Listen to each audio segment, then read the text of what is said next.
Betito, qué interesante todo esto del arte, pero bueno, nosotros vamos a meter en un tema bastante delicado e importante para todas las personas que nos están escuchando ahorita. Nosotros nos encontramos aquí con el doctor Diógenes Arjona, que él es geriatra y gerontología, y es un tema que creo que desconocemos un poco o le tenemos un poquito de respeto o miedo, puede ser, de que no sabemos en qué momento debemos llegar al geriatra, porque en teoría es una, no, en teoría no, la teoría es que es una medicina preventiva. Correcto. Entonces, explícanos un poquito qué realmente es la geriatría. Correcto. Perdón. La geriatría básicamente es el estudio, la evaluación y el tratamiento de los adultos mayores. Consideramos un adulto mayor una persona ya que está arriba de los 60 años. Muchas personas tienen el mito de que cuando ya tengo 80, 90 años, cuando soy un paciente dependiente, entonces voy con el geriatra. Realmente tenemos que llegar tempranamente para hacer la prevención y poder tener un envejecimiento exitoso y saludable. ¿A los 60 o antes? A los 60 años. ¿Y quién es el especialista encargado de referirte a un geriatra? ¿Cómo sabemos cuándo hacerlo? En este caso muchas veces vienen del médico general o el internista que lo está evaluando, entonces lo manda con nosotros para ser evaluado. Hay pacientes que por sus propios medios toman la decisión y deciden, mira, yo necesito ir a verme o necesito, a veces nos llaman médico de cabecera, quiero a alguien que me controle todo, me veo la diabetes con el endocrinólogo, me veo la parte de la presión o el corazón con el cardiólogo y quiero a alguien que me ayude a integrar todo lo que yo estoy haciendo y ayudarme a envejecer de manera adecuada. Ok, hago consultas porque me enreda la cabecita. O sea, pero si yo voy al endocrinólogo, voy al cardiólogo, al final ¿usted suma los dos o usted puede ver todo eso también? Nosotros tenemos las capacidades de ver muchas de esas patologías, la parte básica por decirlo de alguna manera, pero sí definitivamente tenemos que hacer una integración, porque el adulto mayor tiene la característica que tiene polifarmacia. Sabemos que tienen diabetes, tienen colesterol, tienen presión alta y todos esos medicamentos empiezan a sumar. Cuando se van sumando todos estos medicamentos más algunas cosas que se automedica el paciente, empiezan a tomar el magnesio, empiezan a tomar calcio, empiezan a tomar otras cosas, eso puede interactuar entre ellos. Es nuestra obligación como geriatras hacer una revisión de las medicinas que él está tomando para poder hacer ajuste de los medicamentos y que no interaccionen entre ellos. Muchas veces vienen con síntomas y los síntomas están dados por los medicamentos que están tomando. Claro, o sea que mezclaron los medicamentos y no hubo como que un filtro, pues. Correcto. O sea que es fundamental en la vida de un adulto mayor ser supervisado o ser atendido por un geriatra porque es el que le lleva todo acorde a su edad. Correcto, así mismo. Hay veces que incluso dosis de medicamentos hay que ajustarla dependiendo de la edad del paciente. Hay medicamentos que hay que quitar en el transcurso de la evolución y del envejecimiento del paciente porque pueden traer efectos deleterios. Ok, hablemos un poquito entre la diferencia de geriatría y gerontología. Sí, la gerontología más que nada sería la parte holística del manejo del adulto mayor. Nosotros también tenemos que estar muy pendientes del entorno familiar, del entorno de la misma casa donde está el paciente, de los cuidados, porque cuando el paciente está con nosotros en el hospital, cuando el paciente está con nosotros en la clínica, es un momento específico. ¿Cómo va a ser el apego y cómo va a ser el seguimiento de este paciente cuando entonces pueda llegar a la casa? ¿Quién le va a dar el medicamento? ¿A qué hora le van a dar el medicamento? Si hay que triturarlo, incluso el ambiente dentro de la casa, si hay altos riesgos de que él pueda caerse o de que pueda suceder algo como esto, que tenga barandales en el baño, todo depende mucho de la situación y de la condición del entorno familiar que tenga el paciente. Ajá, o sea que esta parte es muy importante que ustedes también los orientan en las adecuaciones que hay que hacer en su entorno, por ejemplo en el baño, que tengan en la regadera toda la baranda para agarrarse, todas estas... Correcto, que tengan se le ponen unos dispositivos en el piso para disminuir el riesgo de resbalarse, cuando entran, cuando salen del baño, todo esto hay que verlo y son recomendaciones. Sí, claro, porque obviamente cuando uno va llegando más a viejito, todo lo que el movimiento y demás, el entorno tuyo tiene que estar adecuado a tus movimientos como tal, ¿no? Correcto. Sí, es verdad, la cadencia del paso del adulto mayor va disminuyendo. Nosotros medimos eso en el consultorio. La altura del paso del adulto mayor también va cambiando. Para subir las piernas por el tema de la rodillita y la cosa. Correcto. Incluso en Panamá se debería tomar en cuenta la velocidad mínima del paso de un adulto mayor para poder sincronizar los pasos peatonales. Eso se tiene que tomar en cuenta. En otros países se hace, no sé si aquí en Panamá se estará haciendo. O sea, cuando hablamos del semáforo del peatón, mira lo importante que es, porque la velocidad es totalmente diferente. No es lo mismo cuando yo cruzo con mi mamá, por darle un ejemplo, en algún lugar, Mi mamá tiene 67, lo siento mami, 68. Y cuando le corro con ella, o sea, para ella, a pesar de que tiene mucha movilidad, no es la misma que la mía, obviamente. Correcto. Entonces, ahora, después de adecuar todo el entorno de lo que es el paciente, ¿cómo es la persona que lo trata? Eso es importante. También hay que a veces en la parte de la gerontología también observar, hay que cuidar al cuidador, porque también la persona que está cuidando necesita un descanso. Eventualmente a veces asignamos a un familiar o tenemos a alguna persona externa que viene a cuidar al adulto mayor y nos ayuda con esto. Tenemos que cuidar y ver que esa persona también tenga descanso, porque hay adultos mayores que por condiciones neurológicas a veces tienen alteraciones del ciclo del sueño y tienen algunas otras cosas que lo pueden afectar, y eso afecta al cuidador o a la persona que está con ellos. Doctor Diógenes, algo muy importante, la verdad, es que es la importancia de la geriatría y la gerontología. O sea, considera que hay suficientes personas estudiando esto, hay suficientes profesionales capacitados para atender esta rama tan importante que todos vamos para allá. Correcto. Incluso la OMS dice que tiene que haber por lo menos un geriatra por cada 10.000 habitantes. Y hace poco en Panamá logramos más o menos esa cifra. En el país somos más o menos, poco menos de 50 geriatras y hemos logrado más o menos esa cifra. Se estima ahorita por el último censo que somos arriba de 60 años, 14%. Y eso da más o menos un poquito más de 500.000 de habitantes.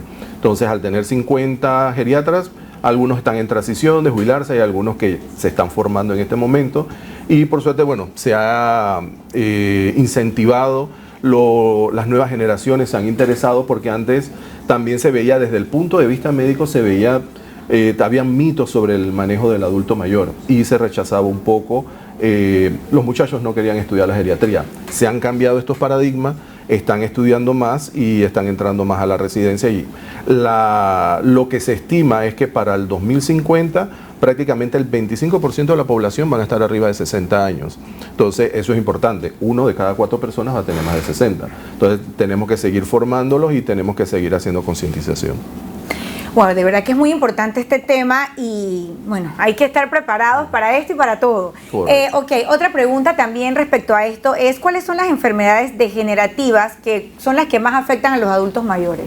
Ok, las primeras, lo que nosotros conocemos como artrosis. La artrosis es desgaste de las articulaciones.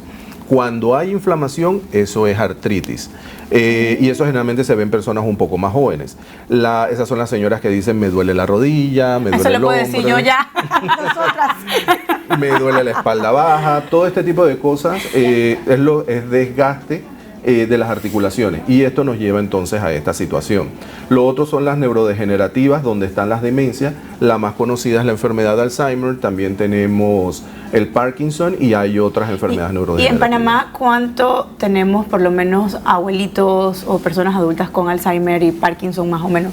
Y es una cosa que no se habla mucho, o sea, el 21 de septiembre fue el día del Alzheimer. Correcto. Y qué bonito, yo vi mucho movimiento, pero siento que se debe dar más información con esto, porque hay muchos, y he visto en internet que hay abuelitos que salen de la casa y no regresan. Correcto, es una de las condiciones principales, la desorientación y lo que se llama los olvidos frecuentes, que es el síntoma principal que van a tener los pacientes. Se vuelven repetitivos, pueden tener desorientaciones temporoespaciales, se desorientan en tiempo, no saben cuándo tienen que cobrar el cheque, se desorientan espacialmente, incluso dentro de la casa o en el barrio donde estuvieron viviendo por mucho tiempo. Y eso es una de las razones por las cuales hay una ordenanza que el paciente arriba de los 70 años tiene que ir a un geriatra, a un medicina interna, para sacar un certificado para poder sacar entonces la licencia de conducir. Porque sabemos que estas enfermedades, el Alzheimer y este tipo de cosas, empiezan alrededor de los 65 años. Wow. Ahora, estuvimos conversando acá antes que empezáramos con la entrevista. Las mujeres son las que más tenemos el riesgo de tener Alzheimer. Pero yo tengo una pregunta. Como le mencioné, mi abuela sufrió de Alzheimer. ¿Qué tan hereditario es? Porque, ojo, yo tengo mamá, 2 hermanas mayores, y yo vendría siendo como que la 4ª generación. Exacto. En este caso es multifactorial. Sí hay un factor genético que nos puede llevar a esto, pero hay desencadenantes. Y muchas veces me preguntan, doctor, entonces, ¿cómo me puedo cuidar? Porque eso puede suceder, mamá lo tuvo, ninguna de las hijas lo tiene y un nieto lo hereda. Oh, wow. Y también hay factores desencadenantes como hipertensión, diabetes, dislipidemia o colesterol alto. Y para eso entonces tengo que cuidar mi dieta, hacer actividad física para cuidarme y poder retrasar la aparición de este tipo de O sea, que eso ayuda a retrasarlo, pero no va a disminuir el riesgo de que te dé. Disminuye el riesgo por el hecho de que lo retrasa si me estoy cuidando. Pero si ya lo tengo en el gen, algo lo puede activar en el camino. Ahora, ¿no hay un examen de sangre que yo pueda decir que voy a hacerme el examen y para ver si yo a los 70 se me va a ir? Correcto. En este Estamos momento, preocupadas. Sí. correcto. En este momento justamente hay pruebas de sangre que nos pueden ayudar epigenéticamente a saber si yo tengo la predisposición genética de tener Alzheimer en algún momento.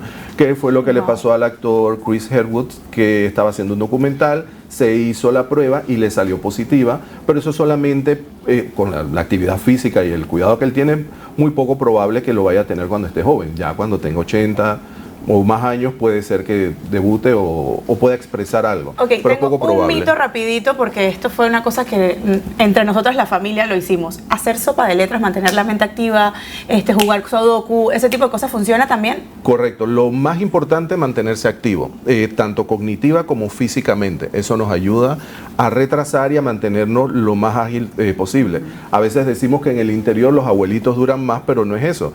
Bueno, sí, duran más activamente, pero es porque no bajan las actividades. La señora sigue limpiando el patio, sigue limpiando en la casa, sigue cuidando los animales, el señor sigue haciendo las mismas cosas y eso es lo que les provee o les da la capacidad, la reserva funcional para poder seguir siendo activos por mucho más tiempo. Y sabes que una cosa que nos explicaban también del Alzheimer es que existe mucho desconocimiento y falta de información porque el Alzheimer es un tipo de demencia. Correcto. Entonces muchas veces los diagnostican como, o sea, no le hacen el diagnóstico completo, pero bueno, ya eso es otro tema extenso de cuáles son los pasos correctos antes de que se precipiten a decir que tiene Alzheimer y entonces la persona no se cuida. Correcto. Lo principal es que, bueno, las dos demencias predisponentes son el Alzheimer y lo que nosotros conocemos como demencias vasculares. Las demencias vasculares están muy ligadas al hecho de la presión, el azúcar y el colesterol. Eso nos puede llevar a esta situación. Si nos cuidamos, por supuesto, bajamos la probabilidad de que eso pueda llegar a aparecer. Pero lo principal que tenemos que estar pendiente en casa es si el paciente se hace repetitivo y no ser insidioso con el paciente, porque el paciente tiene el adulto mayor tiene algo que se llama anoxia. Eso quiere decir que él no es consciente de la enfermedad que tiene.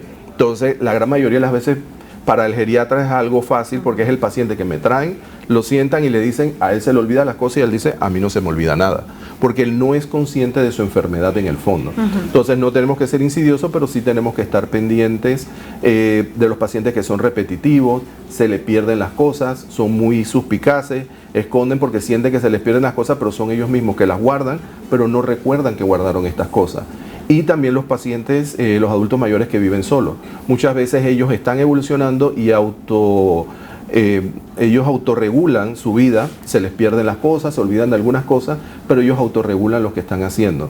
Entonces no nos damos cuenta a tiempo hasta que es tarde y bueno, la situación es un poco más complicada. Sí, de verdad que este tema es muy importante y todos debemos tomar conciencia, ya que como lo hemos dicho toda esta mañana, todos vamos hacia allá y todos tenemos muchos parientes y familiares pues y personas queridas que hay que tener pues el conocimiento sobre esto. También les cuento que el doctor Diógenes Arjona viene de una gran familia de geriatras, ya que su padre, el doctor Diógenes Arjona, tiene 48 años también, siendo un pionero de la geriatría en Panamá, y aquí tenemos las escenas cuando en el Hospital Santo Tomás, pues le hicieron la condecoración de poner la sala de geriatría del Hospital de Santo Tomás el nombre del doctor Diógenes Arjona, su padre. Exacto, correcto. Así que felicidades, aquí tenemos el video cuando nos cuenta un poquito sobre esto. Sí, correcto.